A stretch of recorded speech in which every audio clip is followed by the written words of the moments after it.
The following broadcast is a copyrighted production of 412 Communications. Any non-personal retransmission of this broadcast without the express written consent of 412 Communications is hereby prohibited.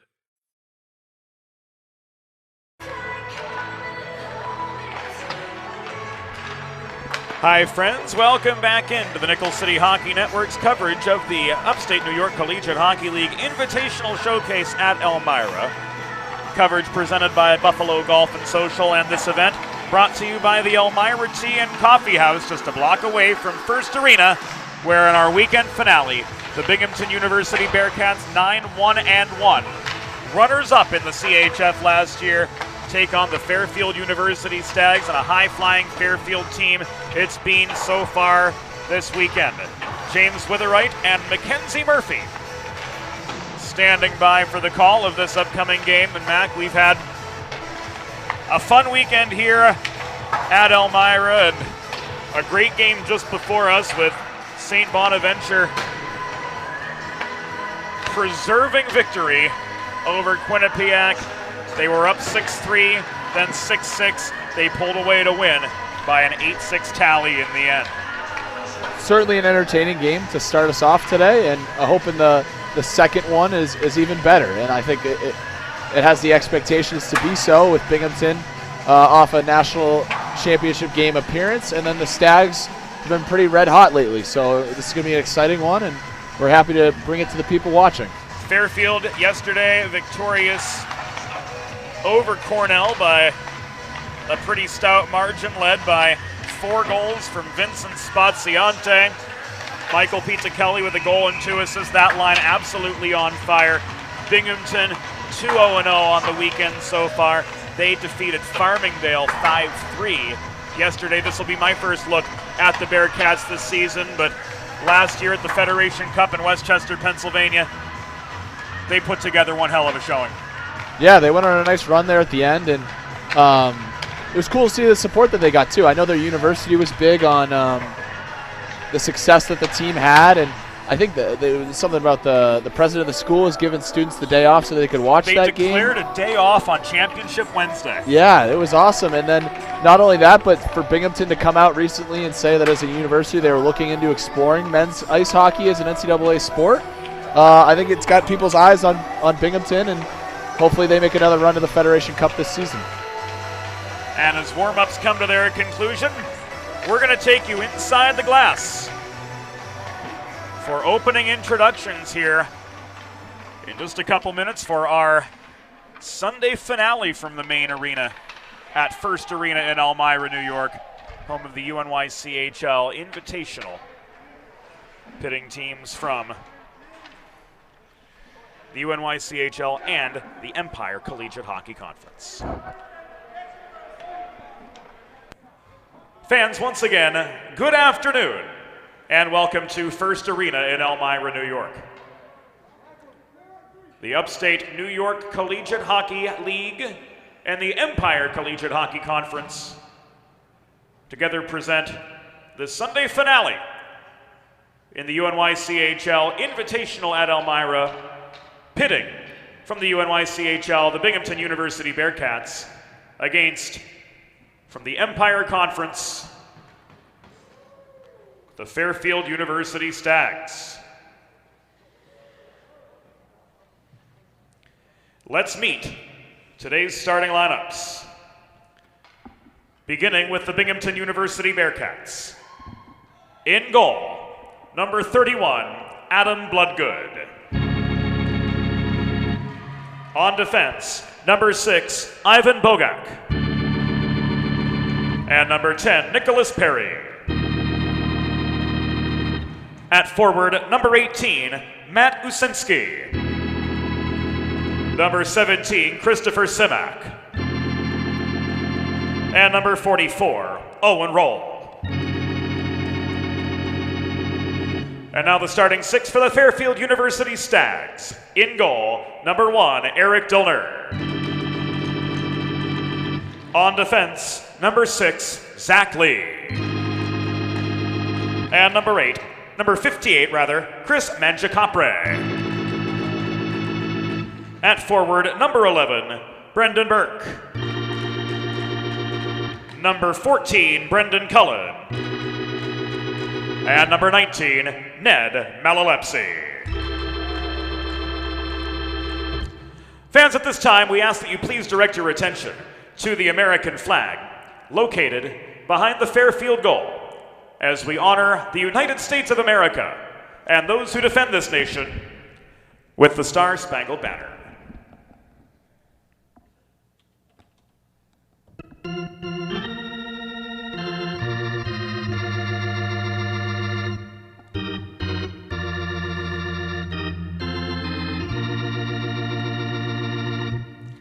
Oh, say, can you see by the dawn's early light what so proudly we hailed at the twilight's last gleaming, whose broad stripes and bright stars through the perilous fight o'er the ramparts we watched were so gallantly streaming, and the rocket's red glare, the bombs bursting in air, gave proof through the night that our flag was still there. Oh, say does that star-spangled banner yet wave o'er the land of the free and the home of the brave.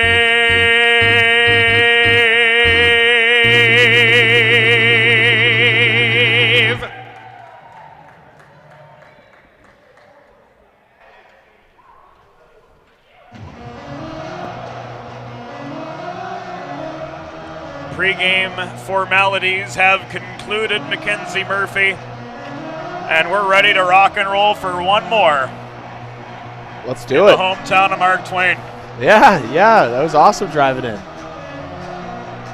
A lot of history in this area, a lot of industry in this area. Reminds me a lot of back home in western Pennsylvania, towns like Johnstown, Altoona, of course, Steel City, Pittsburgh, Weirton, West Virginia, a lot of those old industrial towns that saw their peak in the mid-century, finding ways to revitalize themselves, and Elmira is certainly no different. A hockey town nonetheless. And off we go in the Sunday finale.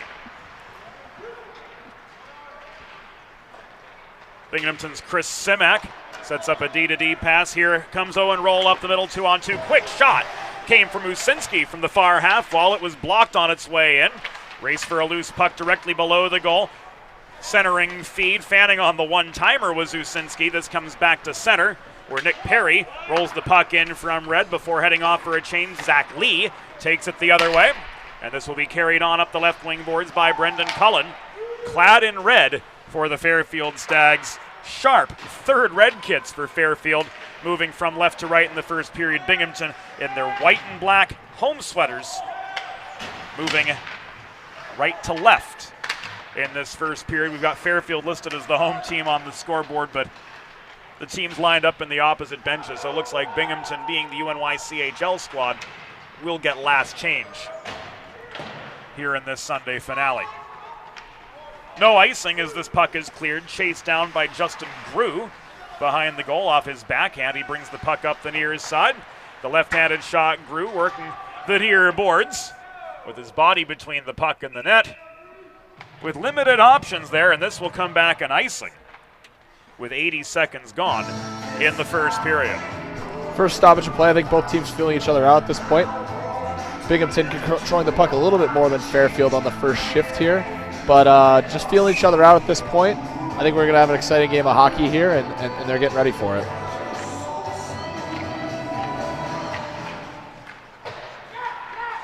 The Michael Pita Kelly line on now for Fairfield, but they're unable to break through. Momro sent the puck over the center logo. It was turned back the other way by Bryce Wallace for Binghamton. Heavy congestion net front. Popping the puck in on the doorstep was Justin Franks. Couple quick chances there. And Franks on the doorstep goes top shelf. Urgency from the Bearcats is huge there, following it up on the second shift. Just seems like they wanted the puck battles more. Nice dump in play. McKee gets a chance walking into the zone, and then they sustain that pressure and are able to capitalize on it with a finish from Franks. 99 seconds into the game.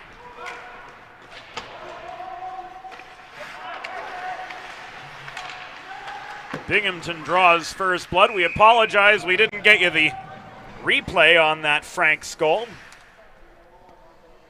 but it was Justin Franks off a setup from McKee. Little miscue behind the net there. Looked like the defenseman Devin Kelly was trying to play the puck, and Eric Dillner, the goaltender, misplayed it into the corner, results in a Binghamton chance. Face-off coming to Dillner's left. Centering pass, another Dillner save, follow-up chance, and Dillner's going to hang on to this one. Yeah, it feels like Fairfield just needs something to get going here early on, whether that's sustained pressure or just maybe throwing the body around. Feels like the Binghamton players are having their way on the offensive end. Would like to see Fairfield kind of capitalize and finish their checks and get the puck moving north.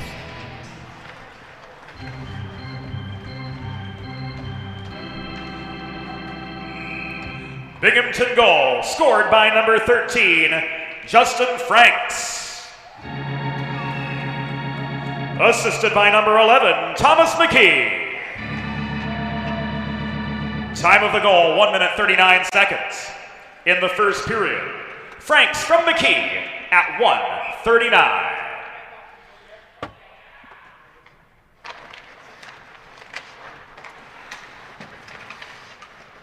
Fairfield comes up victorious in this defensive zone draw. Markey chips the puck behind the goal, tipped by Matthews toward LeCourcier, turned back the other direction. Holding the right point was Kevin Cullen. So we've got Kevin Cullen on the Binghamton side, Brendan Cullen on the Fairfield side. We had Burks on opposite sides last night when Fairfield took on Cornell. We'll do our best to keep those players straight for you. Here comes Trevor Radin with a drop pass to Stappenbeck. Shot thrown in from 35 feet, was wide, ricocheted off the backboards. Owen LeCourcier trying to get something going for the Stags. Drives in through traffic up the left wall, gets a shot away before the corner boards. It's pinched off by Bloodgood, and out the near side, this puck is lofted into neutral territory by Cullen before it's brought back in the other way by Brosnahan. His shot from close up, well off its intended target. Back into neutral territory we come, where Mangiapane, surrounded by a pair of Bearcats, gives the puck away. And the Bearcats will settle in their own zone. Daly turning on the forechecking pressure, and out this comes to Usinski. Pushed on up the near side, a violation brings us to a stoppage with 16:42 to go in period number 1. Yeah, Binghamton looking for Usinski. Looks to be an icing. Yeah. Usinski had an opportunity to play that puck. It just looked like it kind of hopped on his blade there. It goes all the way down. Gives Fairfield their first ozone face-off of the night. It feels like night after that long delay between games, doesn't it, Murph? Yeah, it does. 3-on-2 for Binghamton out of their zone. Here comes Roll. His shot from 40 feet, a rocket that rang off the corner boards, held in by Simak at the near point. He takes a Daly check, but rolls the puck in low. Usinski patrolling below the goal, gives it away to Field, who backhands this off the toe of his stick ahead to Jack Brosnahan. He gains center before dumping in, and this enables the Stags to get a changing of the guard as we come to the 4-minute mark of the first period. Binghamton with that early attack at a Justin Franks goal, taking the early lead just 99 seconds in.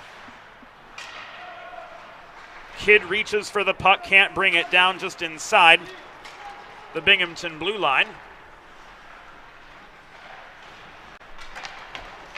It is cleared out by a nameless 47. And a shot in from the Fairfield side gives us a pause in the action with 15:41 to go in the first. Yeah, it feels like the pace feels a little bit flat in this one compared to how we ended the first game of the day. But that's what's going to happen on a Sunday afternoon when both of these teams have already played 2 games this weekend. And like I said, I think the physicality will pick up, and so will the pace. This turned in by Franks. Long shot does make it on net. And Kelly recovers behind his own goal. Malalepsi angled to the near wall, but the back-checking Justin Franks, as he traverses neutral territory, ends up skying the puck into the far corner, where Cullen, while double-teamed, that was Brendan Cullen giving it away. Holding the point was Kelly. Long shot, misses the near post by a good 10 feet, sails to the near corner, where Malalepsi plays the body, but emerging for Binghamton is Justin Grew. Grew slowed up by Matthews at the blue line, entry on side, Hugh White cutting up the middle. White, centering feed, tried to hit McKee on the doorstep. This is ruled a good goal. So Binghamton up with a pair early. Yeah, really nice finish here for the Bearcats. Yep, that went in before the net was dislodged. And McKee gets one for himself after setting up Franks on the first of the game. 5:18. White makes a really good play there, entering the zone to keep the play alive in the corner and then feed that to McKee, who comes around the net and just tucks it home. We don't see too many of those old-fashioned wraparound goals anymore, do we, Mac? Drawed it up perfectly, right inside the post. Beat Dillner on the right pad.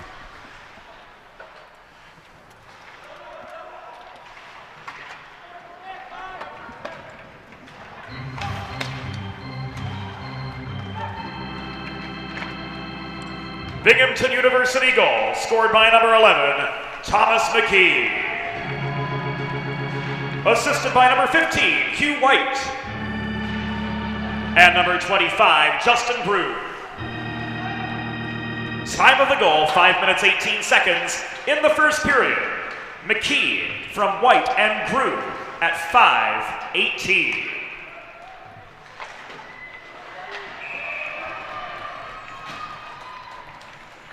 Fairfield trying to turn momentum their way, get a shot off. This caught and held by Bloodgood for a break in the action. Nickel City Hockey Network coverage of the UNYCHL is brought to you by Buffalo Golf and Social, Western New York's leading indoor golf facility with locations downtown and in Orchard Park. Book your next event at Buffalo Golf and Social, proud partners of the Nickel City Hockey Network. Long shot from Sebastian Henderson at the right point, sticked away by Dillner. That the 8th Binghamton shot of the game. Here comes Billy Kidd through traffic, trying to steal away into the Binghamton zone, but couldn't split two defenders in the high slot. Bearcats back on the attack. This puck rolled in by Bogak. Volleyed back the other direction by Mandato. Henderson held the point. Vaughn stripped of the puck by Radin behind the goal. It's recovered by Kevin Cullen for Binghamton, but he's at the center of a two-a-side scrum at the far half boards. This pushed free by Owen Lacourciere. Recovered at the Binghamton blue line by the nameless 47. We'll get proper identification for him, most likely at the first intermission it'll take for us to do that. I feel like Fairfield's starting to get the wheels going a little bit more here, a little more success on the breakout here, but they need some more sustained offensive zone pressure here to get themselves back in the game. You don't want to let this game get away from you here early on, and certainly got to hold Binghamton to 2 goals here in the period. First line, third line on for this draw. Simak leading center for Binghamton across from Zach Field, third center for Fairfield, and the mismatch goes the way of the Bearcats, able to maintain their momentum. Wallace tried to play the carom shot high off the glass, but ultimately Binghamton are forced back into neutral territory where they regroup. Simak absorbs a shoulder check from Matthews at the far corner, and this puck is pushed clear by Daly as far as center, turned back in at center by Wallace as he's pinned to the boards right in front of the scorer's table. Stick handling White, waiting for Roll to tag back up. And now the Bearcats can re-enter cleanly. Simak rings the puck in again. Usinski off his backhand, leaves it below the goal, but Ned Malalepsi had all the time and space in the world to recover that puck, and he accelerates through neutral ice on his way back into the Binghamton zone. His Fairfield Stags trailing 2-0 at the 8.5-minute mark of the first period. Commotion in front of the Binghamton net. Thomas McKee removes the puck from the top of the blue paint, and now steadying directly behind and winding up. Who is that? We can't see those green numbers on the black band all that well. It was Bogak with the stretch pass to Franks, but he's denied from close up by Dillner. Really like that rush by Malalepsi to get the puck up ice for the Stags, using his speed to get his legs moving and give the Stags a chance in the offensive end there. Shut down, though, by the Bearcat defense.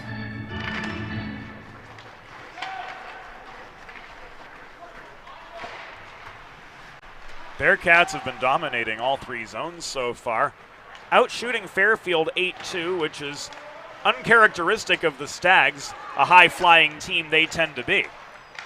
Zach Lee pushed back to his own line by Grew. Gains center, chips the puck off the near glass ahead to Cullen, who is trying to cut in toward the cage but got slowed up inadvertently by the linesperson. Brendan Burke rolls the puck in low. It caroms out the far side, back into neutral ice. Burke can't play it cleanly. Here's a 2-on-2 for Binghamton. The door open for McKee. Up the far wall, Mangiacopre off his backhand, tries to slow up McKee. He gets some extra resistance from Cullen, but help the other way. Cross slot pass. And Justin Franks has got himself a second goal on the day. just finds himself all alone on the right face-off dot, winds up, and he's got all the time in the world, and a nice feed from Justin Grew to get that puck over to him. And like you said, second goal of the day, and just bad D-zone coverage by Fairfield.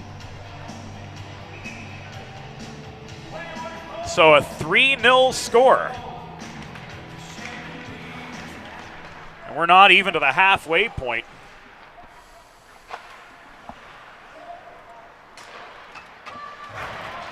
Of this first period.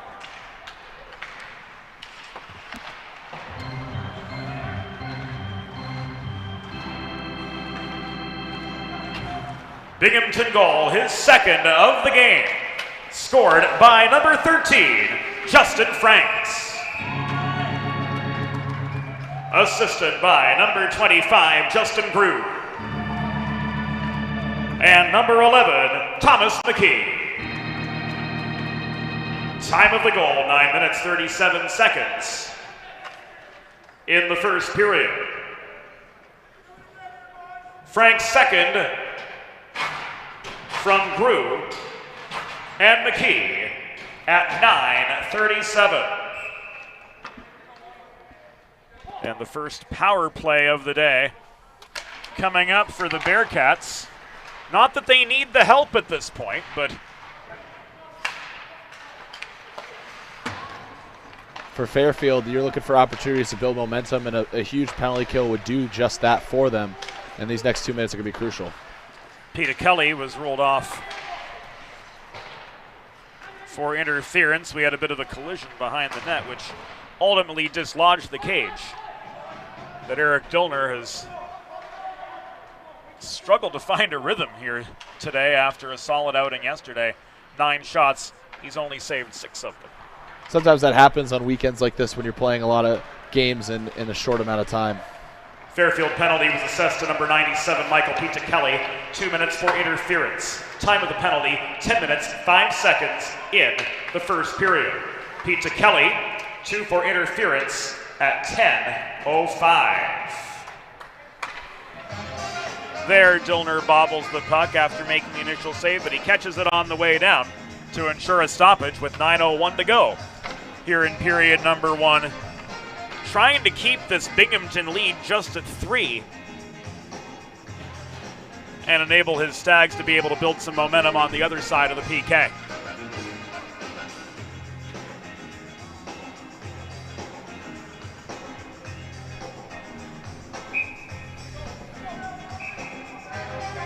Some issue there with not exactly sure, maybe an equipment issue with one of the officials. The nameless 47 misplayed the puck at center point, lost the zone. LeCourcier lets one rip from center, a little too much loft on it, cleared the crossbar directly behind Bloodgood, who's only seen 2 shots so far, and he's stopped both of them. 45 seconds remaining on the Binghamton power play. Cross-ice breakout pass to the nameless 47. He's robbed of the puck by Owen LeCourcier. He walks in, Deek's backhand. Bloodgood denies him and falls on the puck to try to deny any rebound chances. It ended up loose ultimately, but the whistle had sounded to signal the pause. Really good response by Bloodgood to kind of bail his team out. On a power play like that, your biggest fear is turn the puck over and you're the last guy back, and that's exactly what happened. And luckily, Bloodgood was there to help his teammates out. And the Bearcats looking to reset and weather this quick Fairfield storm that has come up.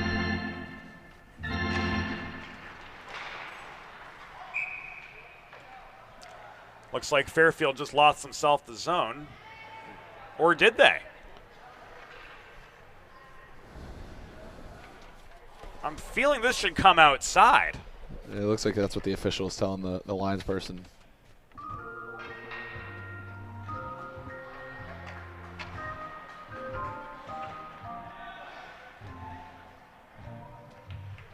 And indeed, that's the case. Puck was ruled, and correctly so from our vantage point, off a Fairfield stick. No territorial advantage can be gained when you're the ones at fault for the stoppage, so back outside the Binghamton line it comes. And we're down to the last 12 seconds on the Pete Kelly penalty. The captain's period of feeling shame coming to an end as Ivan Bogak sees his shot stick-checked sky high. That into the rafters and out with 7 minutes and 56 seconds to go in opening period play. Just a couple seconds officially left on this penalty. And the face-off coming to the right of Eric Dillner. Huge block by Mandato to get a piece of that one and send that one outwards. Gives him 2 seconds left on this kill here. But, like I mentioned, a momentum builder here for the Stags. Let's see if they can take something away from this. Simak and Feel.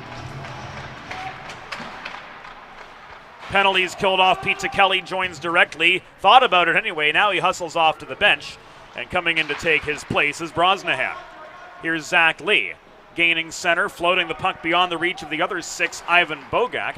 It's turned the other way by Perry from behind the Binghamton goal. The breakout pass hits Roll. Here's a 2-on-2. He shovels one across to the top of the right circle. The Simak shot is skied into the back glass. Field the other way, tried to stretch forward to Billy Kidd. Race on for the puck in the corner, doesn't make it to the goal line. Kidd's able to play it behind the goal, negating the icing anyway.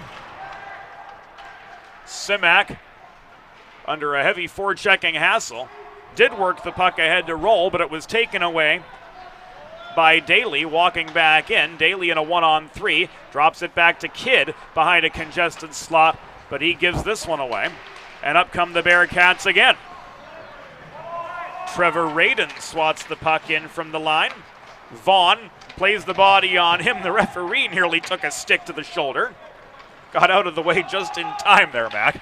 Yeah, that could have been a bruise or two for the official. A lot of people don't seem to realize what kind of punishment officials can take. And speaking of punishment, a heavy hit in the corner on Binghamton's Kevin Cullen, and he's very slow to get back on his feet. This will come back. Interference with 6 minutes and 32 seconds to go in the first period.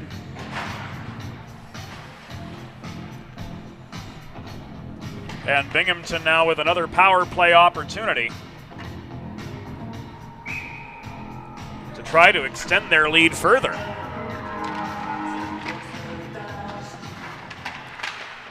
Fairfield penalty assessed to number 19, Ned Malalepsy.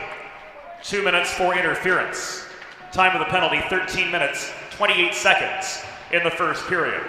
Malalepsy 2 for interference at 13:28. Net is off, so we've got a stoppage with 6:10 to go in opening period play. And we're going to break with tradition here and acknowledge Militello Realty during this shorthanded situation for Fairfield. Militello Realty, Western New York's premier commercial real estate broker to buy, sell, or lease any office, industrial, retail, or investment property. Trust the unparalleled knowledge and experience of Militello Realty, 716-856-2872 or militello.com.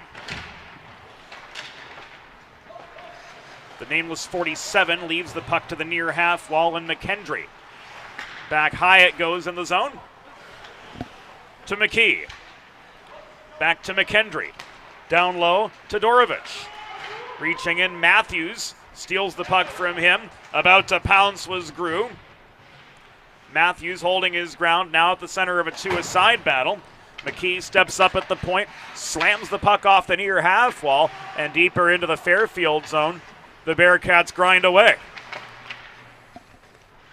Karam to McKendry from below the goal. High again to McKee. The nameless 47 finds McKendry. Drop pass at the top of the near circle to McKee. Half a minute to go on the Malalepsy penalty.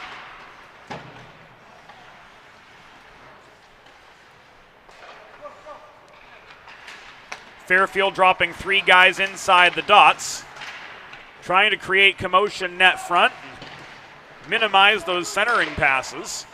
Here, one sails right beyond McKee's reach. It's held in by Binghamton number 47.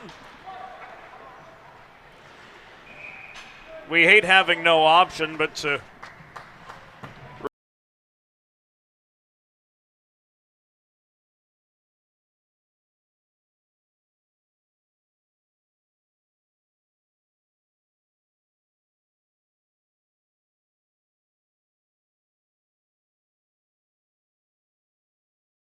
we'll certainly figure out who that is for the benefit of our Binghamton fans during the intermission. Simak gives it away to LaCourciere. Puck bounces to the near corner of the Binghamton zone, right in front of the tunnel to the dressing rooms. Centering feed from Cummings. Markey couldn't corral the puck at the edge of the crease. Lee through the slot, failed to connect with Cummings, and the door's open now for a 2-on-2, make it a 3-on-3 for Binghamton. Drop pass to Roll at the top of the fire circle. Penalty coming up, and this one will go against the Bearcats.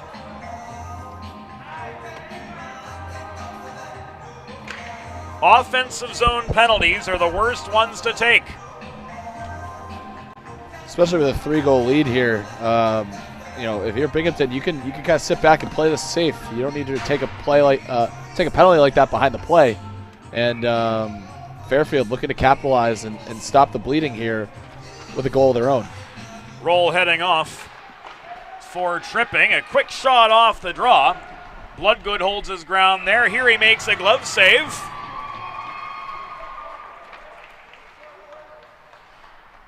To keep the Stags scoreless with 6 seconds gone on the power play. Binghamton penalty was assessed to number 44, Owen Roll, 2 minutes for tripping. Time of the penalty, 16 minutes, 8 seconds. In the first period, Roll 2 for tripping at 16:08. Cullen with a close-up shot denied by Bloodgood. Vaughn back to his own blue line. He, Burke, and Malalepsy together, so power play 2 right now. On for the Stags. Vaughn launches one in, he scores! Great response by the Stags here, exactly what you're looking for out of your second power play unit. Throwing a puck on net, he's got a clear lane. Traffic in front, I don't know if Bloodgood was able to see that one. Definitely a lot of sticks involved, but I think this one goes straight through. Vaughn works into the high slot point area. Launches a power play goal in from 50 feet. And puts his Stags on the board.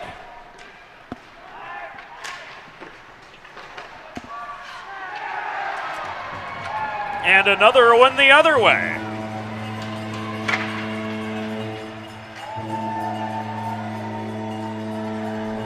So these teams trading goals, and Todorovic gives the Bearcats one right back the other direction.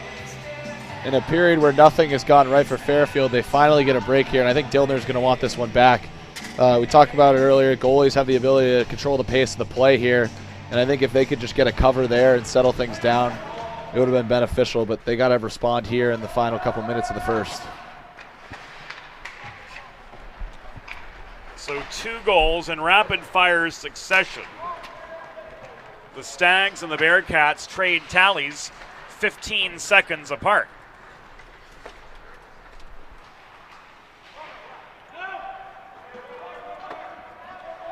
Fairfield goal. Scored by number 19, Ned Malalepsy, assisted by number 2, Mark Vaughn. Time of the power play goal, 16 minutes, 49 seconds. In the first period, Malalepsy from Vaughn at 16:49. Binghamton goal, scored by number 5, Jack Todorovic. Time of the unassisted goal, 17 minutes, 4 seconds in the first period. Todorovic unassisted at 17:04. On the Fairfield goal, it was ruled that Ned Malalepsy had a tip on Vaughn's initial shot from center point, and we've got ourselves another break in the action. Binghamton guilty of an icing with 1 minute and 50 seconds to go in the first period. Bearcats up 4-1 early. West Her is the largest automotive dealer group in New York State, selling over 50,000 pre-owned and new cars every year to customers in Buffalo, Rochester, and Syracuse. West Her Audio, dedicated to absolute excellence in customer service. This is Justin Grew bulldozing up the near boards off the D-zone draw.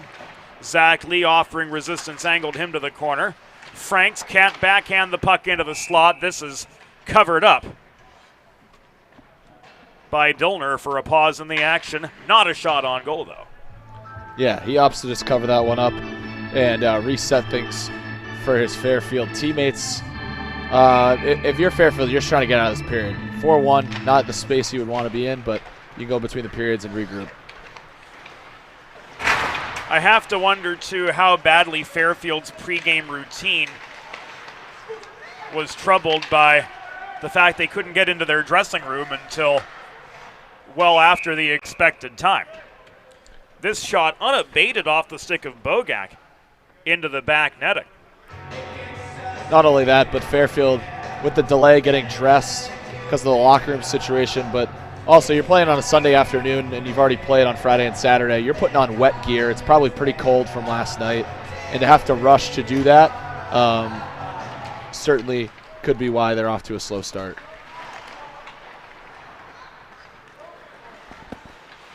Vaughn up the near side. 1 minute remaining in the period. Une minute restant dans la période. Ultimately found LeCourcier. You could almost hear the M dashes in that, couldn't you? 2-on-1 the other way. Centering pass from Usinski was intercepted as that Fairfield slot got awfully congested, awfully quick. Bogak from downtown into Dillner's glove.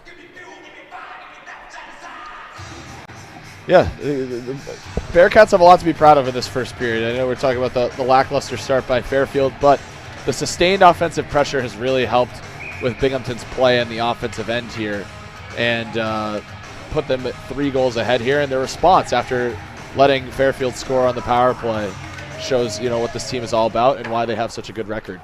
Cullen in for the attacking zone draw. The other Cullen on the other side couldn't clear. Billy Kidd punches this puck free.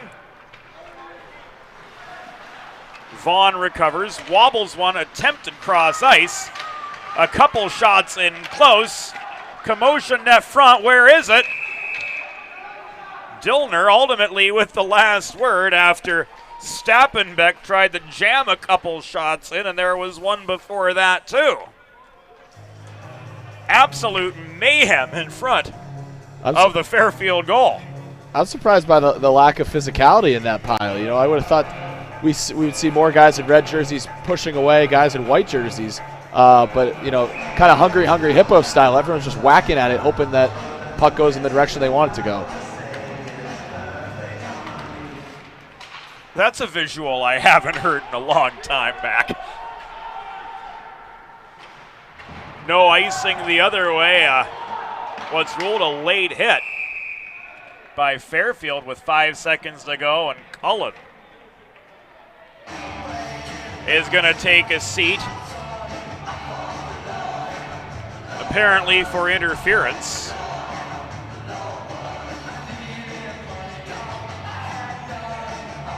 Nope, he's going to go for roughing. I don't know if I agree with that one. I think 4 seconds to go in the period. It looks like he's just finishing his check. I know the Binghamton defenseman's in an awkward position there, but I don't think there was any vicious manner in that. It just looked like a hockey play to me. Maybe a half second, a full second late, but really not much beyond that. My goodness. Right off the draw, a power play goal for the Binghamton Bearcats, and they've got one for the thumb already with just 2 seconds to go in the period. Yeah, that is a coach's wish right there. That is exactly how you draw it up. You work on that in practice, making sure that everyone knows where they're supposed to be. And, normally you set that up 5-10 seconds into the power play. they got that one right off the face-off, and they're rolling right now. Cross slot pass.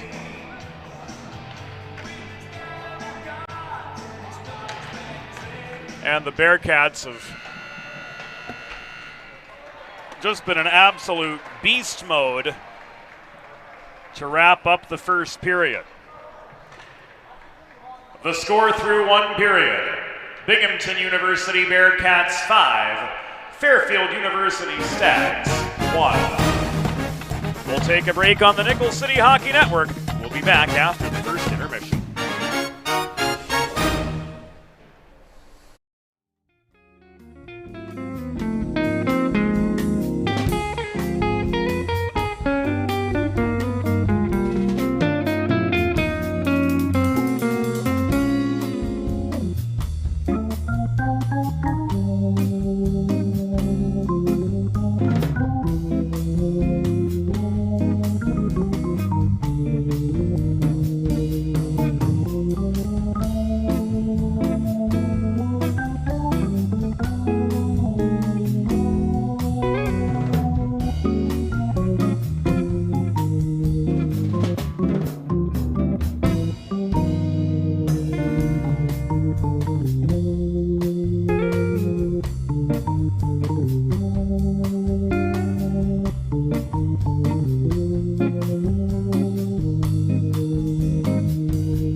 It's time for the second period. Let's head back upstairs to James Witherite. Welcome back into the Nickel City Hockey Network's coverage of the UNYCHL Invitational at Elmira. 20 minutes in the books. The Binghamton Bearcats out guns blazing to a 5-1 lead over the Fairfield University Stags. That 5-1 lead capped by this power play goal. Beautiful puck movement across the slot and a Matthew Usinski finish. Exactly how you draw it up. I mean, Fairfield's going to wish they could have those last 10 seconds back. They take the penalty with 5 to go, and they score with a couple seconds remaining in the period right off that draw. And we'll see based on the second period, but that very might as well have been the nail in the coffin for the Stags. That's an absolute backbreaker when you take a penalty with less than 5 seconds left in the offensive end, and to have the puck go back down the other way and get scored on could be a deal breaker. Shots 18-7 in that first period. Teams change ends for the second. Fairfield, clad in red, moving right to left. Binghamton in their white and black, moving left to right. James Witherite, Mackenzie Murphy bringing you the call of this game here on the Nickel City Hockey Network. And Mac, it's an honor for me to share the box with you and get to call a game with one of the most prominent voices in non-varsity collegiate hockey. Yeah, that's funny thinking about that. Like I get a little nervous on the microphone here, but I'm behind the mic a couple times a week, whether it's interviewing guys from around the league and giving the latest updates on CHF action. But it's been great being here. So excited to check out the CHF. Obviously finishing up our weekend series in Syracuse with a sweep over URI, and then driving down to Elmira today and avoided all the weather, so that was great. But really happy to be here this weekend. And number 47 for those of you at home on the Binghamton side is Captain Jack O'Brien. So able to get that information for you during the break. Poor captain can't even get his name on the score sheet. Better late than never as it goes. A couple Fairfield shots, one from Vincent Spazianti, who had 4 goals yesterday. This one thrown in from Billy Kidd, and Momro puts away the rebound.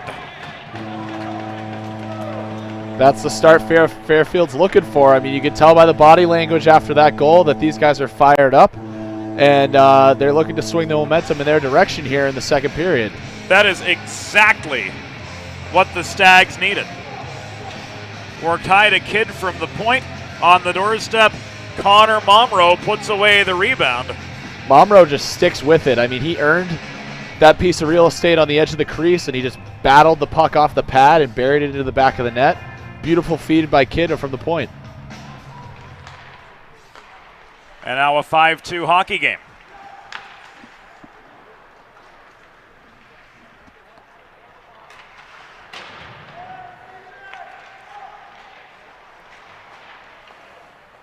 Connor Momrow.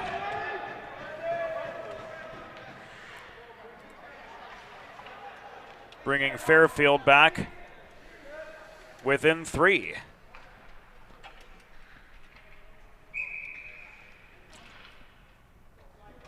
Face-off off the Binghamton counterattack comes to the near circle.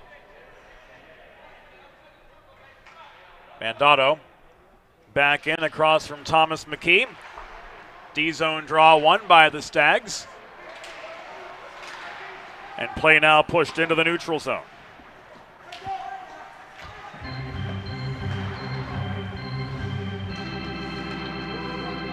Fairfield goal scored by number 93, Connor Momrow. Assisted by number 13, Billy Kidd. And number 97, Michael Pete Kelly. Time of the goal, 1 minute, 42 seconds in the second period.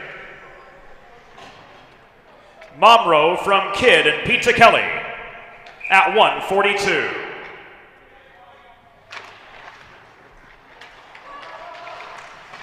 Attacking zone face-off off the Binghamton icing. The shot from Matthews was wide from the point. Here's Momrow again. Back to Matthews. Cross-ice pass worked into Pete Kelly. Spaziante hustles back below the goal to maintain this momentum. Spaziante to Kelly again. This puck thrown across ice. Matthews not in position to field that cross-ice feed. 2-on-1 the other way. McKee unable to field the cross-ice pass on the other side. And Devin Kelly off his backhand. Now works the puck up the near board. Spaziante from just over the line. Lofts this puck in low. It's corralled by Bogak and played up the far side but not out as Mark Vaughn held the point. Second time worked out all right though for Bogak. Moving play into the neutral zone, and McKee will carry this on the rest of the way. McKee crashing the net, couldn't get a clean shot away. His momentum and that of the puck trailed him below the goal. He centered. Spaziante took it away. Stretch pass up the middle. Fiel bobbled the puck in a 1-on-2. And again at the Binghamton blue line, Bogak turns this up the far side. There's no icing here as we work our way to the 4-minute mark of the second period. Binghamton with a 5 spot in the first. Taking early control over Fairfield. The shot from Todorovic was waffle boarded away cleanly by Dillner. No, that's not Dillner. Fairfield has changed goalies. Andrew Webb in for the start of the second period. Dillner, tough sledding for him in the first, admittedly. 18 shots, 5 goals against. Malalepsi taking aim from long range to no avail. Yeah, not surprised by the goaltending change. I think there's a couple that Dillner would want to have back in that first period. Nothing he could have done there on that fifth one, though. That power play goal was a beauty by the Bearcats. Absolutely was. And Webb played absolutely solid in defeat to Niagara on Friday night. Now in goal for Fairfield, number 32, Andrew Webb.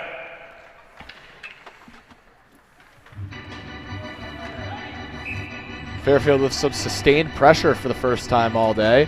That's what led to their first goal of the period. Malalepsi found Burke at the wing. This puck nearly pushed clear by Kevin Cullen. Zach Lee works this across the paint. Malalepsi's backhand was off the pads of Bloodgood. And subsequently, the Bearcats clear. Stappenbeck off the feed from Radin. Rolls the puck in low. It comes out the far corner. Stags cleared. Cullen lost his stick in neutral territory. Coming on to take his place is LeCourcier.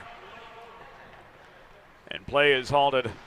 It appears offside with 14:40 to go in the second. Really like Fairfield's start. Like I said, after the goal, lots more energy in this bunch. We talked between periods about what this intermission speech from Coach would have looked like.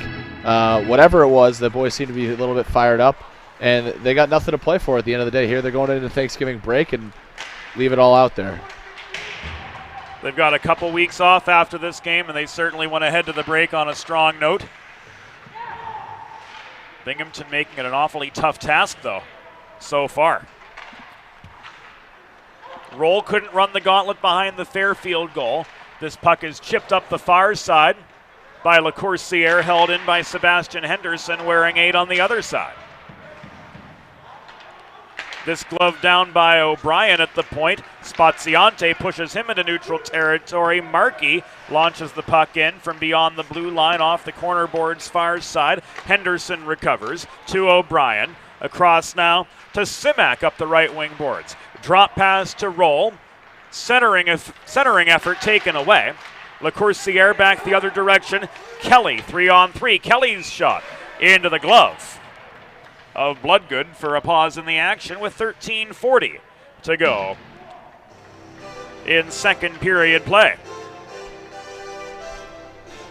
Nickel City Hockey Network coverage of the UNYCHL Invitational at Elmira brought to you by the Battaglia Marciano Agency, an independent agent for auto, homeowners, commercial, and life insurance. The Battaglia Marciano Agency providing peace of mind for Western New Yorkers for over 35 years. Binghamton able to push up ice off the D-zone draw, but unable to prolong their attack. Here's a one-on-one the other direction. Kidd tries to muscle his way into the slot, but he's driven into the near wall by White. Vaughn held the point.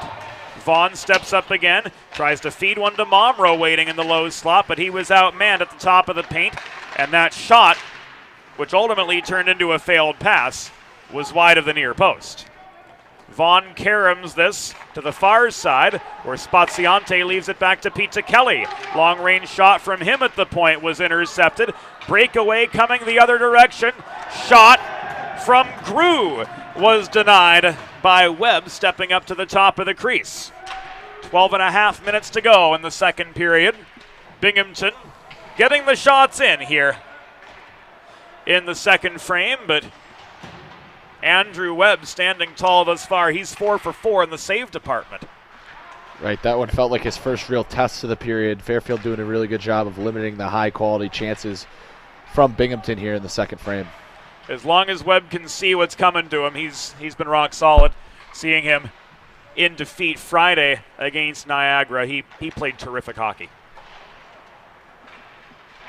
Pete Kelly centers to Daly. Zone was gained. Perry did not clear. Todorovic was checked into the Fairfield bench. Probably got a little bit of extracurricular contact after the fact. Yeah, you know you've been there on both sides. Yeah, I'm sure a couple of guys were holding onto a stick or maybe give him a water bottle spray while he's down there, but he looks to be back out there. The gamesmanship that the fans outside the glass don't necessarily know about, but comes with the territory. I'm sure they were saying nice things to him too while he was, renting in the Fairfield bench, complimenting him on his mustache or whatever. I'm sure. Dinner plans, as we say. Yes. Too early to start talking about dinner, though. Thiel backhands a rolling puck back into the Binghamton zone. Henderson will start things up the other way. Touch pass from Stappenbeck finds Kevin Cullen. Back it comes into him. Backhand on the welcome mat. Blocked down by Webb, and he had help in front to clear out the trash. Here's Brendan Cullen off the Burke feed. Nearly was an odd man rush. He flips the puck to Malalepsy. Battle in front of the goal! I don't know who on Fairfield ends up putting this in. We'll see who heads down the line first. The official's going to figure out who got it, but exactly what we were talking about earlier. When you want to pucks loose like that, you got to start clearing bodies. Fairfield takes advantage of the hungry hippo situation.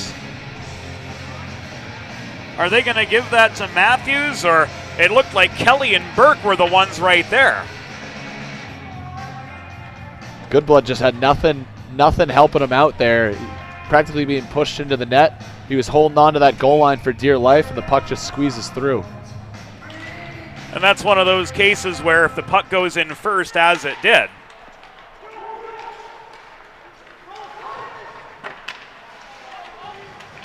that crease becomes fair game as long as the goalie isn't bothered.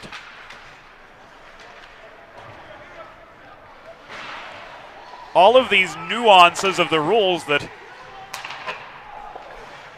some know, but there are a lot of question marks. This game's a hard one to learn. Yeah. Wow, Lepsy with a grade A chance coming out of the corner. He just rang the corner of the crossbar.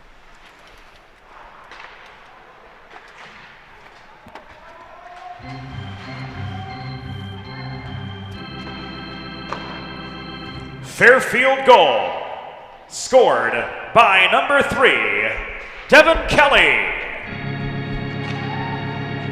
Assisted by number 11, Brendan Burke. And number 19, Ned Malalepsy. Time of the goal, 9 minutes, 27 seconds of the second period. Kelly from Burke and Malalepsy at 9:27. This shot from Grew was blocked. Delayed penalty coming up against the Bearcats. Taking aim and hitting the back of the net was Brendan Burke to bring the Stags back within one. Fairfield looks to have caught lightning in a bottle. Yeah, this is getting out of hand for the Bearcats here. Not what they like to see. Fairfield's going to head to the power play too, I believe.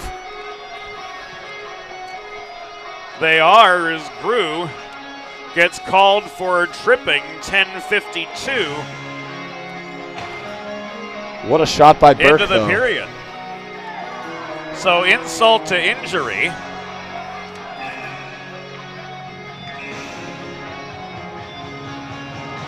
As Grew is issued a 2-minute reprieve as a result of the delayed penalty. NCAA rules here in the Collegiate Hockey Federation. So with the goal on a delayed penalty, that 2 minutes is served in its entirety. Momro centering pass denied by Bloodgood. Unbelievable save by Bloodgood. My goodness. Binghamton penalty was assessed to number 25, Justin Grew, 2 minutes for tripping. Time of the penalty, 10 minutes, 52 seconds. In the second period, Grew 2 for tripping at 10:52.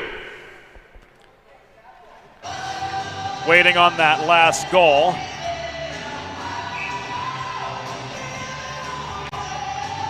From Fairfield. The one that brought us down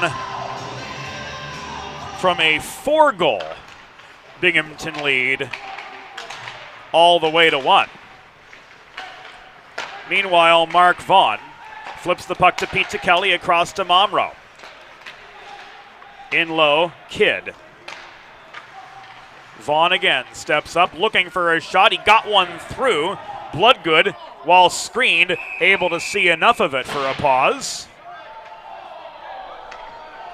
And a high stick is signaled on the puck. Momro slams his stick in disgust. And this is going to go all the way back. We're going to have to look at that goal again on replay.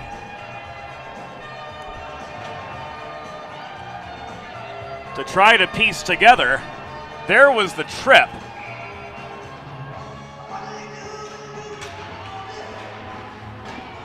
Burke just able to find a lane driving to the right side and throwing that cross seam back against the left corner. That's going to be Burke unassisted on that Fairfield goal.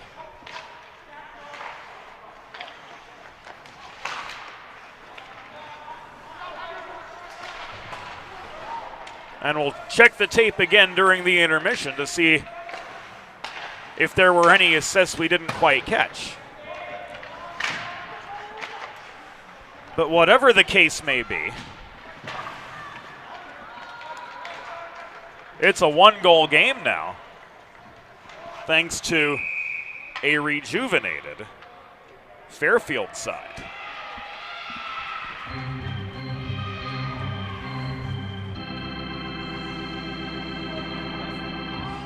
Fairfield goal scored by number 11, Brendan Burke. Time of the unassisted goal, 10 minutes 52 seconds in the second period. Burke unassisted at 10:52. Fairfield penalty assessed to number 14, Brendan Cullen. 2 minutes for high sticking. Time of the penalty, 12 minutes 42 seconds in the second period. Cullen, high sticking, 2 minutes at 12:42. So a little bit of 4-on-4 overlap, 10 seconds before the Bearcats, after giving up 3 unanswered goals, get themselves a minute 50 of a back-end power play. Simak takes aim from the top of the circle, glances one off the crossbar into the back glass. Henderson, no, he didn't hold the point. Look from here like he did, but the linesperson signaling offside. So the Bearcats regroup, they re-enter, working the puck in close. On the doorstep was Usinski with a shot. This is held onto for a pause in play by Webb. Nice. Webb's been solid, eh? Yeah, he's been great. Uzinski with a little, going top shelf there, right inside. That's a tough play to make, but it kind of handcuffs the goalie, and Webb is able to hold on and get a whistle there. Minute and 5 seconds to go in the second period. Looks like something had either flown over the glass or I get nervous every time they open up that gate. I think we're going into another delay. I know. After the pause in action we had at the midpoint of the first game today, when a St. Bonaventure player careened into the corner boards and the board had to be repaired.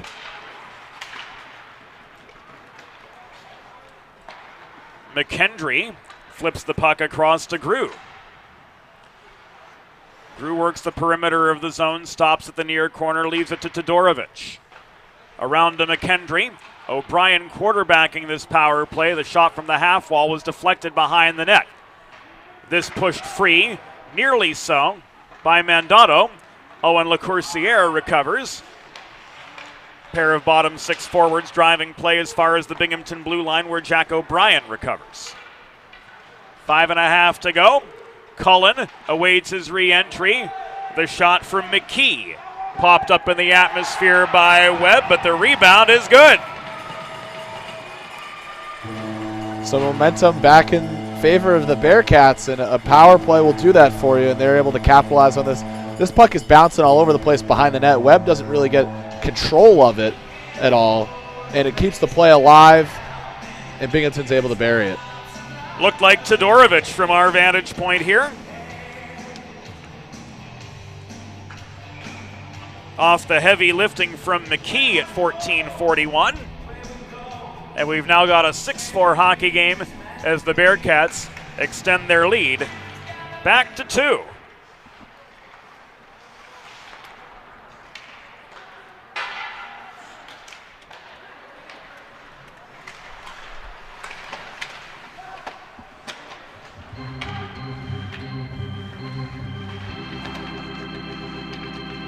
Binghamton goal, his second of the game, scored by number 5, Jax Todorovic. Assisted by number 11, Thomas McKee. And number 47, Jack O'Brien. Time of the power play goal, 14 minutes 41 seconds in the second period. Todorovic's second from McKee and O'Brien. At 14:41. And off the D-zone draw, here come the Bearcats again. Centering pass thrown into the slot by Wallace. This cleared out. It was Spaziante manning the net front area, who gained the puck back for the Stags. This lofted up ice, far side, icing waved off by the trail lines person. Spaziante at the near half wall, bodied down by White, and recovering was Usinski for the Bearcats. Headman to Simak, drop pass to Roll coming in to the top of the right circle. His stick lifted as he tried to line up a shot. We're down to the final 4 of the second period. Binghamton still with control of the terms, but that 6-4 lead not nearly as commanding as what they had when they came into the second. Spaziante lost a glove. In comes Brosnahan. His shot stick checked high into the back glass. Usinski on the counterattack. Tries to run the gauntlet off the cross ice feed from McKendry, but Kelly comes down with this for the Stags in the near corner. Spaziante skies one across the far boards. Perry tries to turn it back the other way. This will come back as a puck out of play. Really good response by Binghamton here to stop the bleeding. I think when you have the lead 5-1 and Fairfield's able to cut that to 5-4, it almost feels inevitable that that 5th goal is going to come. Binghamton plays it cool. They get a power play. They're able to capitalize on their chances. And now a little more comfortable 2-goal lead for the Bearcats. As we've seen, though, before, Mac, no lead is safe. Nope. Today, 4-goal leads, not safe. 3-goal leads, not safe. It's certainly not 2-goal leads. Puck tied up just inside the Fairfield blue line. This brought free by Devin Kelly. Todorovic with the forechecking pressure on him. But Kelly changes direction, emerges as far as center before he gets slowed up by a pair of Astern Bearcats. This shot in from Todorovic blocked, and here come the Stags the other direction. It is Kelly up the middle.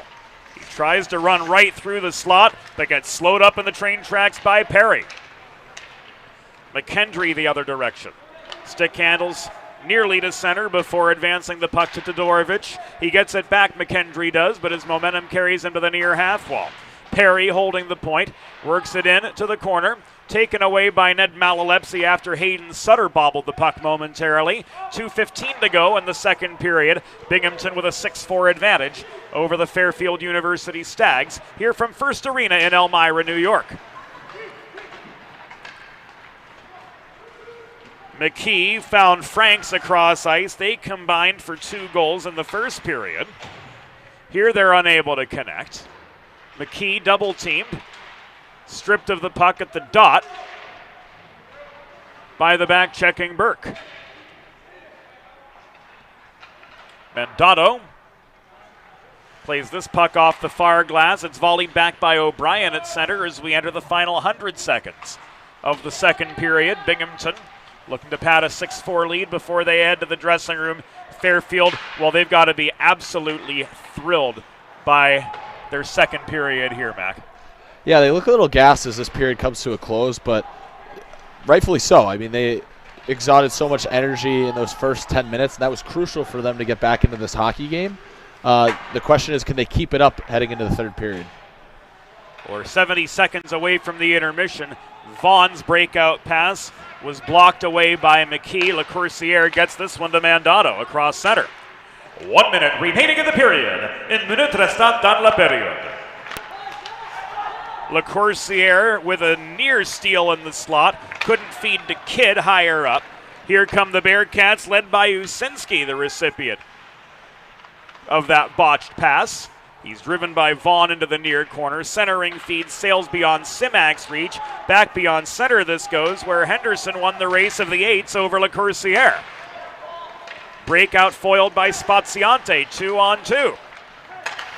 Momro offering aid, tried to set up Vinny Spaziante on the welcome mat, couldn't connect with him. 2-on-1 developing the other direction. Usinski dropped back to Simak at the left dot. Puck is loose in the slot, final 12 seconds, poked away, and now carried up the near side by Kidd. He drops it back to Spaziante, shot through traffic. Pete Kelly knocked off a loose puck in close, final seconds away. Shot, no, Vaughn couldn't get it through. A helter-skelter end to the second period. And heading to the dressing room, Binghamton's lead has been cut in half. The score through 2 periods. Binghamton University Bearcats 6, Fairfield University Stags 4. We'll be back on the Nickel City Hockey Network after the intermission.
I created Buffalo Golf and Social for one reason: to create a space that's different and unique from any other golf facility you've ever been to. It's a place to learn, and it's a place to enjoy. You ready?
It's time for the third period. Let's head back upstairs to James Witherite.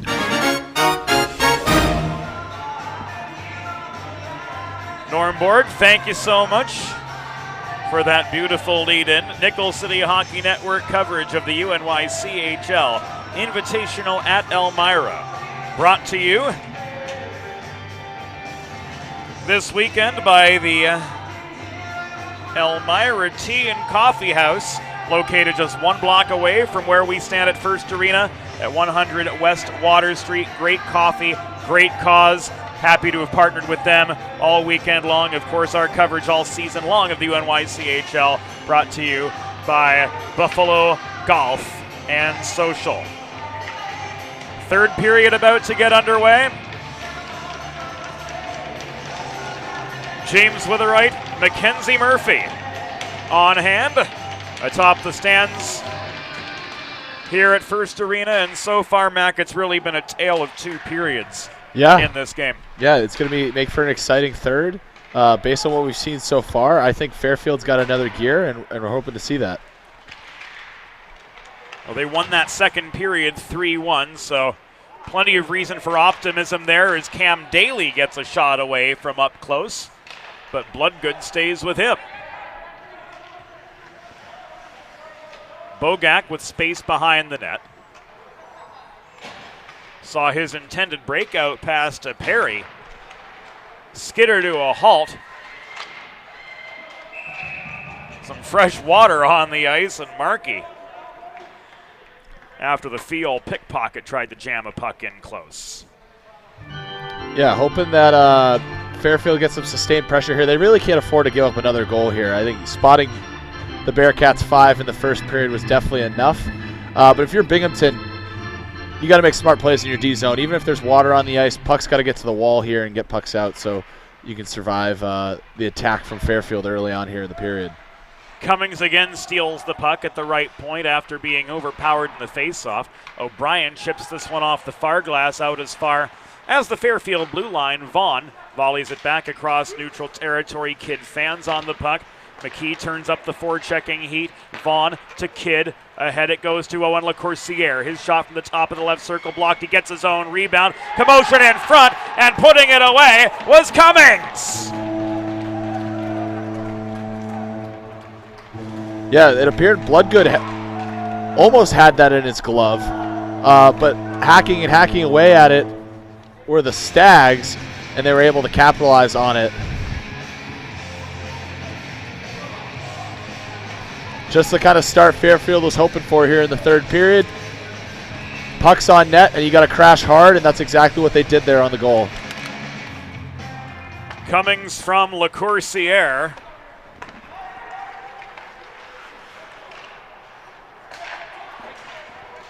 Apologies as we didn't get you the replay of that goal in minute 11 into the third period. And now a penalty being signaled, so it appears.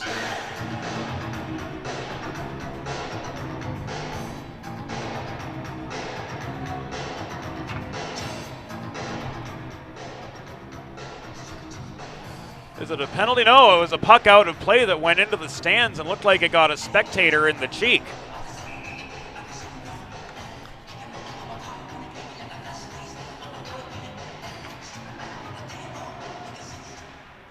Looks like the medical staff are running over here to take care of that.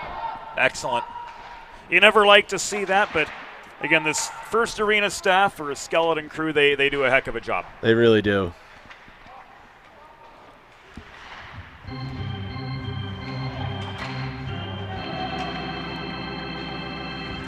Fairfield goal scored by number 15, Christopher Cummings. Assisted by number 8, Owen Lacourciere. Time of the goal, 1 minute, 11 seconds in the third period. Cummings from Lacourciere at 1:11.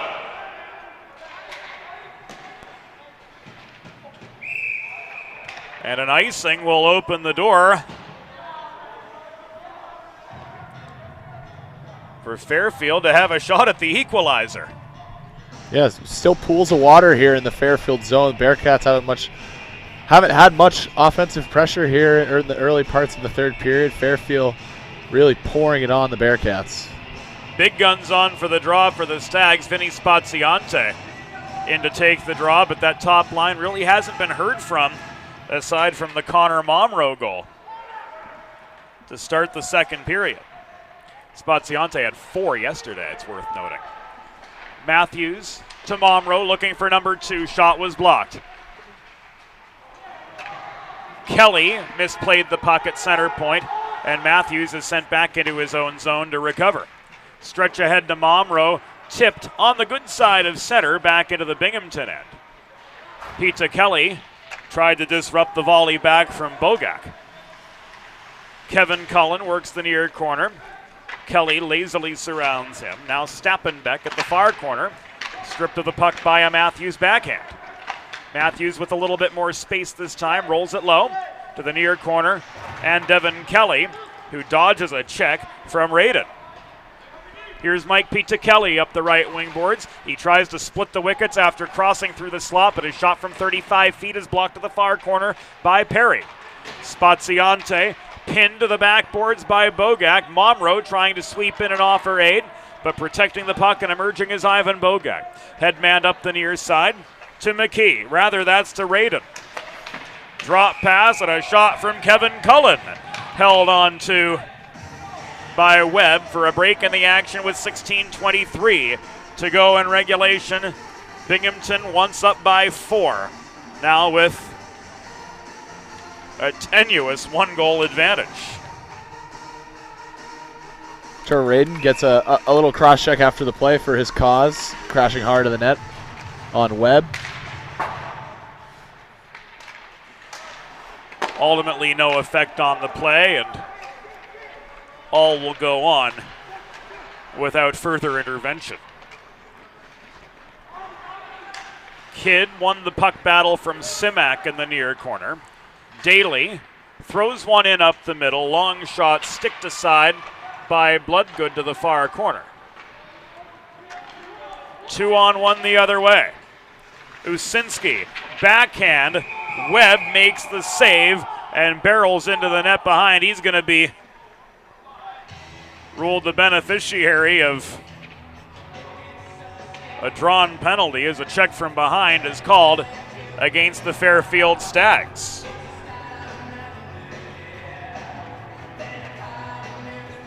It's going to go against Daly.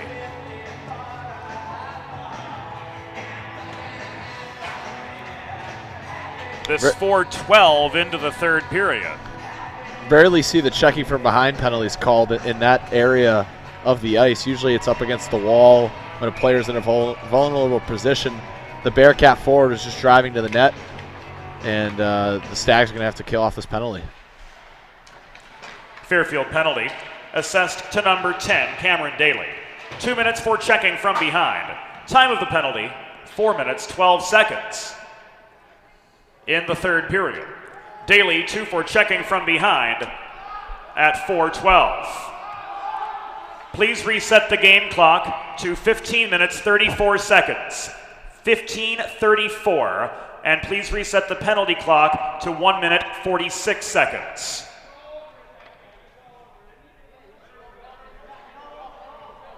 Thank you.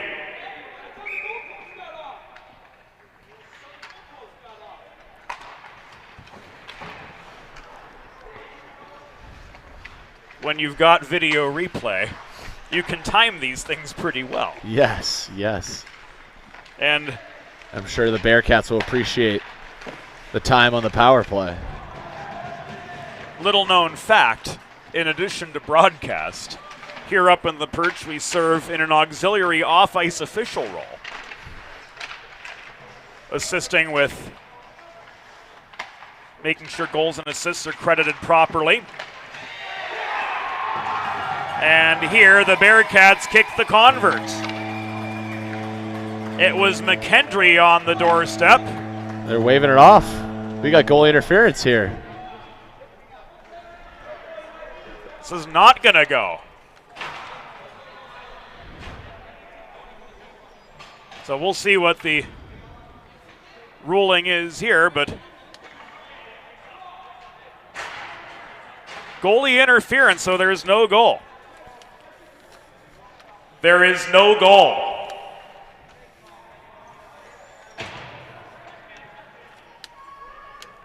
Binghamton penalty assessed to number 5, Jax Todorovich. 2 minutes for goaltender interference.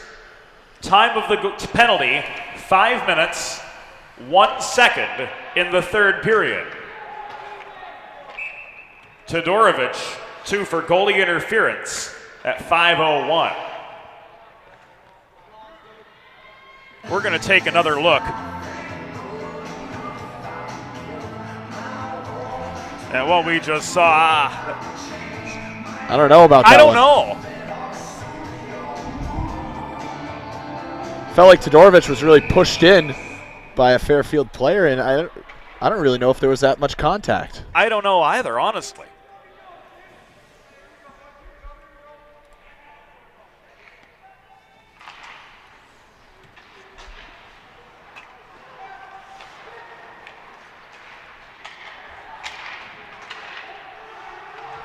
We'll take another look at it while play continues.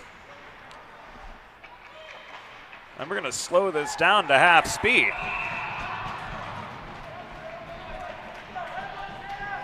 We'll rejoin that momentarily. I don't know about you, Mac, but I want another look at that just for our own confirmation up here. Yeah.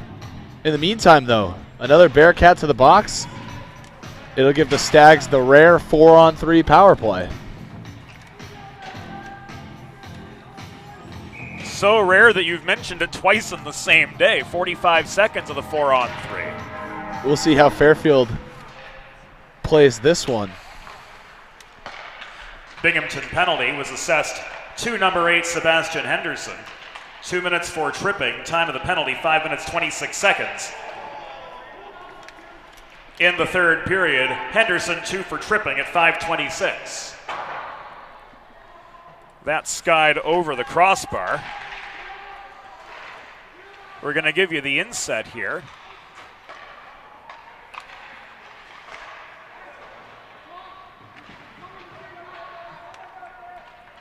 As we pull up the replay in the corner. There's the shot. I don't know. I really don't know, Mac. Yeah, that's... I think you can go either way with that. I feel like it's a little bit ticky-tacky, but... Clearly it affected Webb because you can see he falls over after the contact is made. The question, though, was whether the Bearcat player went in there on his own or if it was from the bump he got from the Fairfield player. And I think those are the two questions there. One, how severe was the contact? And two, who ultimately initiated it? Exactly. Here, Manja Capre with a shot from long range. Foiled by Bloodgood. It's a 6-5 hockey game. Binghamton still with the lead, but Fairfield with 22 seconds left on this two-skater advantage. And I really don't think they've gotten the looks they wanted here on the two-skater advantage.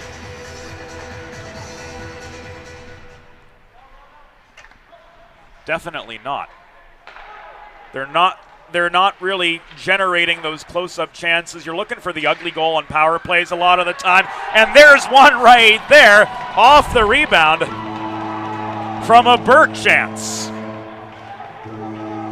Couldn't have said it any better, James. It was going to be a dirty one, a bang-bang play off the pad, and just like that. It comes up to Burke. Who's down in front? Was that Mandato or Malalepsy? I think that was Ned.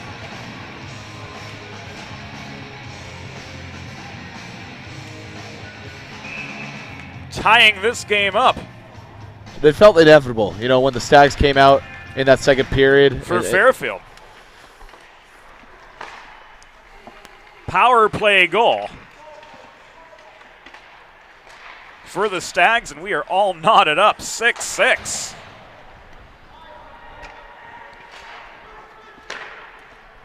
That was Ned Malalepsy getting his second of the afternoon. And we're all square. 6 aside with 12 and a half minutes to go. It was in the same position we were with about 8 minutes to go in the previous game. Fairfield goal, his second of the game. Scored by number 19, Ned Malalepsy. Assisted by number 11, Brendan Burke. And number 14, Brendan Cullen. Time of the power play goal, 6 minutes 53 seconds in the third period. Malalepsy's second from Burke and Cullen at 6:53, a power play goal.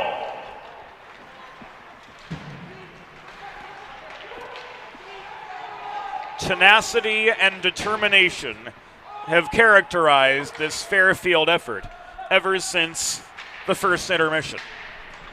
Yeah, and I think that's kind of been the theme for them all season long. They've played from behind a lot, and they're comfortable battling back at situations like this.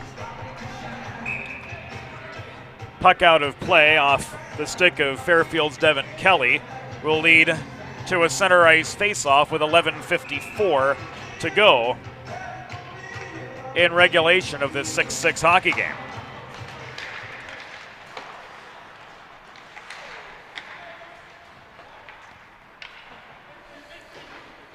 Perry was forced to hurry up his breakout pass. Pressure from the other 10, Daly. Kelly wobbles a puck off the corner boards. Brosnahan can't punch it clear. Kelly to Jeffrey Matthews behind the goal. Reaching in, Cullen tries to strip the puck from him. Brosnahan knocks it back towards center before Stappenbeck turns it back in.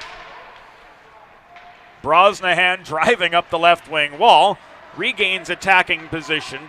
Ice certainly tilted in Fairfield's advantage now as we work our way to the midpoint of the third period. Oh, what a game is an understatement. Yeah. Nickel City Hockey Network coverage of the UNYCHL Invitational at Elmira brought to you by Envious Gameware, designers of high-end custom hockey uniforms, bags, and apparel. The thinking, look good, feel good, play good, goes into every Envious sweater design. Find them online at enviousgameware.com to get your team a look to truly be envious of. Sorry, I had to interrupt you there, Mac, for the ad read. We've got to, of course, stay on the airwaves somehow, and we're grateful to all our broadcast partners. I was for just making this though, possible. Still a little bit of glare in the corners in the Fairfield zone. The Bearcats, not enough sustained pressure, or at least the pressure they'd like to see at this point. Here's Spaziante over the crossbar. Pressure is stirred from Wallace enough to disrupt that shot. Roll the other way, heads a 2-on-2, lost the puck at center. It's pickpocketed by Pete Kelly. Pete Kelly in up the left side, looked to get a wrister away from 35 feet. Was over the top of the puck with his wind-up, though, and never made contact. A Spaziante backhand sends the puck into the Binghamton zone. Enough time for some fresh legs on for the Stags. Kidd, centering pass. Cullen crashing the net, couldn't make contact. Cullen sends one across ice near side. He tried to find Kidd in the high slot, but that pass was blocked off its intended line under that stout Binghamton back check. We've hit halfway in the third period of a 6-6 hockey game from First Arena in Elmira. And I tell you, Mac, this whole weekend has been a treat to present here on the Nickel City Hockey Network, and my thanks to our good friend Aaron Alpern for having me on board and for this Nickel City 412 Communications joint effort to bring some solid collegiate hockey to a worldwide audience. Yeah, it's been great. Plenty of goal scoring, too, today, which is always good for people watching at home and gives us more things to talk about, as always. Certainly no shortage of action, no shortage of goals. Lots to break down, and having your vantage point here in the box as a player is something that I can't say for myself.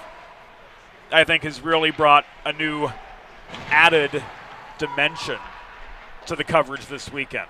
Yeah, it's been great being able to check out some CHF action in person this weekend, and been following these teams for a while now, and to get to see the pace of play right here in Elmira has been awesome. Here in my 6th season covering college hockey, I've noticed that the skill level, the speed increases steadily every year, and the gaps between, we're both familiar with ACHA hockey pretty readily, the gaps between ACHA D1 and some of the bottom level CHF teams have just shrunk over time. The D3, the D2 teams, they aren't that far off what the D1 teams I agree with that. are I showing think on the ice. especially St. Bonaventure earlier, I was really impressed with the quality of play they had. I know they took their foot off the gas and let Quinnipiac back into that game, but I was impressed with the level of play. There's a reason they're ranked first in the CHF, that's to be sure. And these teams here in front of us, Binghamton runners-up last year in the Federation Cup, Fairfield no slouches either, and they've put on a great show for a small but dedicated group of fans here at First Arena, scattered throughout the purple seats among us. Centering pass to Sutter. The shot from McKendry was blocked, didn't make it through. Kelly to Matthews below the goal. Matthews will start this up to Daly. He fires a cross-ice pass to Brosnahan. Under some pressure initially, Brosnahan stays with the play, gets just shy of the Binghamton blue line before flipping the puck in. I should say slamming it in more aptly and heading off for a change. 7:17 to go in regulation. Vaughn's shot from the half wall was blocked, and this puck is lofted clear off the stick of Connor McKendry back into neutral territory before Pete Kelly walks it back in. Spaziante long shot off the pads of Adam Bloodgood. The follow-up from Vaughn far side. Bloodgood comes up with another save, his 23rd and 24th stops of the afternoon. Zone lost at the Binghamton blue line. The Stags rolled offside with 6 minutes and 49 seconds to go. Yeah, I think the Bearcats, they really got to find some momentum here. It seems like it's been all Stags for the last 2 periods now, and I know that disallowed goal is a backbreaker for Binghamton, but they got to find a way to get something going here. They'll have to do it from their own end, as Wallace under 2-ply forechecking pressure from Pete Kelly, and Momro struggled to get the momentum going. Here, Kidd foils the breakout at center. More puck robbery from Billy Kidd. How fitting. He's been great tonight. This offside again.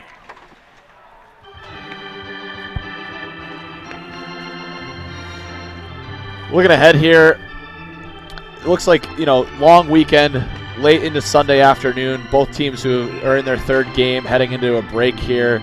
Looking to just empty the tank, and I think we're going to get that from both teams, and it should make for some exciting final 5 minutes of hockey here. A nail-biter and a barn burner all rolled into one for sure, Mac. 6:15 to go. 6-6. Deja vu all over again. Binghamton caught up in a barn burner earlier in the weekend as they pulled out an 8-7 overtime win themselves. And then their 5-3 score over Farmingdale yesterday. Fairfield wants to come out of the weekend with at least 3 points. They're 1-1 right now. The loss to Niagara, the win over Cornell. Burke's shot stick checked offline by O'Brien. Cummings tries to angle Usinski off the puck on the way back into the Fairfield end. Mangiapane backhands the puck out of harm's way as Usinski tried to line up an attack. Hard shot here from Chris Cummings looking for his second. Right into the glove of Adam Bloodgood for save number 25. Bloodgood's been pretty composed in this period. I like what I've seen from him here in the third. As a goaltender, it can be really easy to get rattled when you give up a lot of goals in a row like he did in the second period, but he's stuck with it tonight, and he's keeping Binghamton in the game in this onslaught in the third. Face off at the far dot to Bloodgood's right. And this puck will be cleared by LaChance up the near. No, that's by Grew.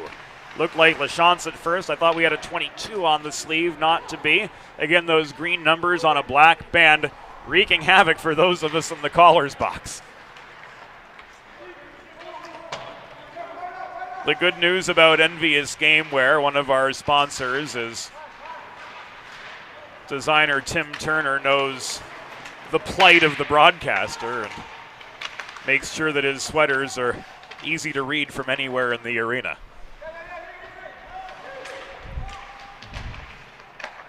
Grew absorbs a check from Kelly. Kelly finds the puck, tries to carom it clear, but Bogak comes over to protect the point once again. Commotion net front again. Where's the puck? It's up in the air. And it looks like Webb had the last word. Yeah, you got to be careful there if you're Fairfield. You don't want to put a glove over the puck there in the crease. And I think Webb makes a highlight reel effort here to make sure that puck stays out. It looks like it bounces up on his glove, and he's able to pin it against the ice, and the net comes off, and we get a whistle. But I think the Stags are skating away with one there.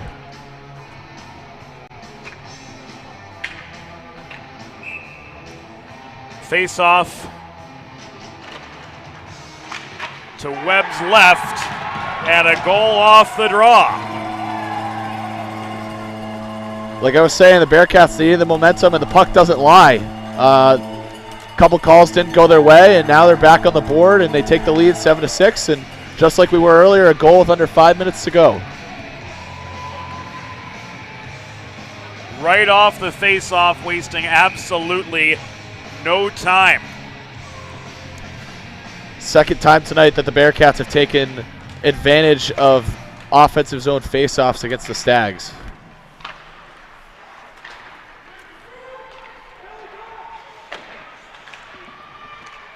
And it was Todorovic not just getting the go-ahead goal, but finishing a hat trick.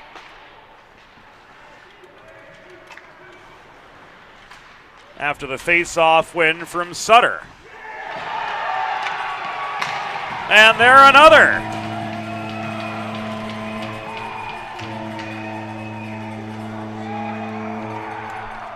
It's 8-6. What an effort there by Sutter. He makes this play, gets his speed around the defenseman, is able to just tuck this in, and Webb kicks the net off, but it doesn't matter because that puck was going in anyways. And just such a deflating goal for Fairfield to let up there, and the Bearcats have found their momentum. They clawed back to tie it 6-6, but a pair of quick Binghamton goals have given the Bearcats renewed energy.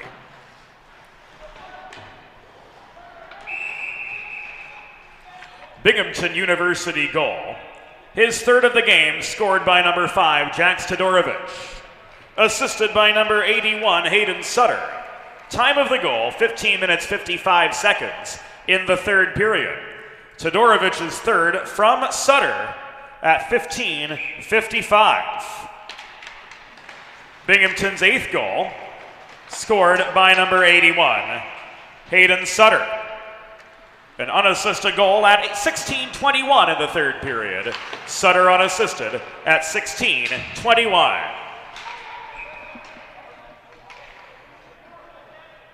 This will be sent back the length of the ice, it appears, as you mentioned Fairfield clawing all their way back.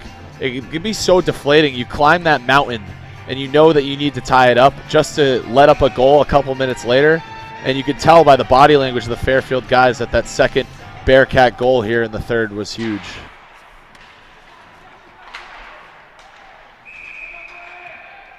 shot in from the corner, and now Pete Kelly and O'Brien, the captains, exchanging, well, more than a few pleasantries, it seems, as we come to the final 3 minutes of the showcase. Right, and O'Brien's an important factor in that Bearcat defense, so he's got to be careful getting involved in stuff like that after the whistle. And Pete Kelly's got to be careful, too, being such a driving force for Fairfield. They're both going to be sent to their respective benches with really not much further ado. Malalepsy and Cullen come in for a face-off to the right of Bloodgood. And what's been an absolute barn burner to bring this weekend of hockey to a close. Bogat clears. Burke absorbs a check holding the point. Malalepsy and Perry get tied up below the goal. Cullen reaching in. The other Cullen reaching in too in this two-a-side scrum. Mangiacopre holds the point across to Zach Lee. Shot made it through. It's held on to by Bloodgood for another pause with 2.5 minutes to go. 2.5 to go, down by 2. Looking at the Fairfield bench, they keep eyeballing Webb. You gotta wonder when he's gonna be making a move. And we're gonna get a timeout from the Stags, so I would expect it to happen now. Timeout, Fairfield. Nickel City Hockey Network coverage of the UNYCHL Invitational at Elmira, brought to you in part by 412 Communications, the new gold standard in digital media solutions, offering consultation for web and graphic design, social media, writing and editing services, multimedia solutions, public relations, and more. Visit 412communications.com to learn how they can help your brand build bridges with your clientele. Of course, all of our UNYCHL coverage brought to you by Buffalo Golf and Social, and the Invitational brought to you by event sponsors Elmira Tea and Coffee House, just 1 block away from First Arena on Water Street in Elmira, New York. Hope the fans here had their coffee today, because it's been a long day of hockey and it's been an exciting one. It's got people on the edge of their seats here, and both games coming down to the wire. Nothing better you could ask for. Here we see Webb waiting for the cue to leave. He stays in as Binghamton comes crashing in off the draw. We'll keep a close eye on Webb as Kelly surveys his options, behind the goal. Breakout intended for Cullen, foiled by McKee. We're down to the final 2 minutes of play. Binghamton with a 2-goal lead after Fairfield came back from down 5-1 to tie it 6-6. Webb takes a spill on his way out. He's off, the extra attacker is on, and carnage in front. Face off at center ice. They're calling for an illegal goalie substitution. Wow. So Webb is going to come back on. Yeah, it looks like Webb caught an edge on his way out of the crease, and I don't think the Fairfield player coming off the bench noticed that he had fallen, and so they'll bring that face-off back to center ice. So just mistiming the whole way. 100 seconds to go. Webb is now off. The extra attacker is on. Malalepsi and Burke tied up in the near corner. Burke leaves one to Cullen. Couldn't get a shot away cleanly. LaCourciere from up close. Missed the near post. Kelly nearly bulldozed out of the zone by Sutter. Maintains somehow. This is cleared. Markey with time and space plays the puck before the goal line. LaCourciere now in front of his own cage. 1 minute remaining in the period. 1 minute restant dans la période. Spaziante back to Markey. Shot blocked. This ends up on the stick of Roll. Roll all the way, and the empty netter will seal it. What a play by Roll. Coming across the red line, he's getting hacked at, and he actually chips that puck to himself, allows him to skate into the puck and get the empty netter for the Bearcats. Really smart play by him. As you can see here, chips this puck up to himself, avoids the poke check, and buries it home for Binghamton. There it is in the empty net, 9-6.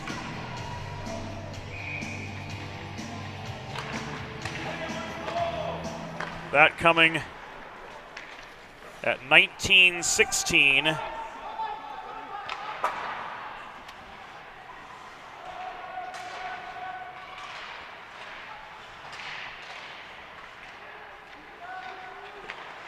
In the third period.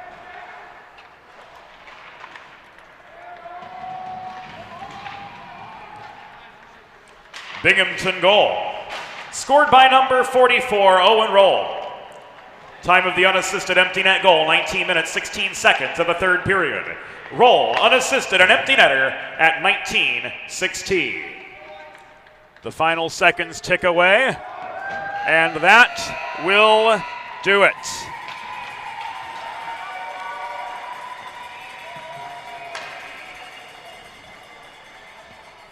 This afternoon's final score, Binghamton University Bearcats 9, Fairfield University Stags 6.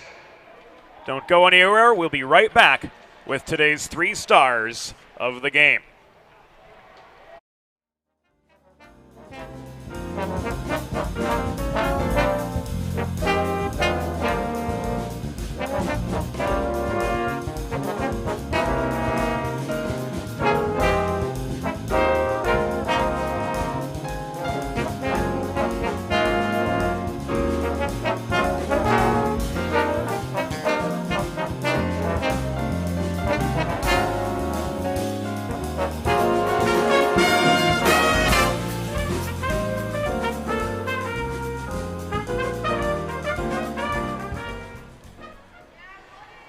Fans, it's time for the 3 stars of the game. Presented by West Her, New York's leading dealer of pre-owned and new cars in Buffalo, Rochester, and Syracuse. Today's 3rd star, with 2 goals and an assist for Fairfield, number 19, Ned Malalepsi. Today's 2nd star, with a goal and 2 assists for Binghamton, number 11, Thomas McKee. And the number 1 star of the game, Recording a hat trick for the Binghamton University Bearcats, number 5, Jax Todorovic.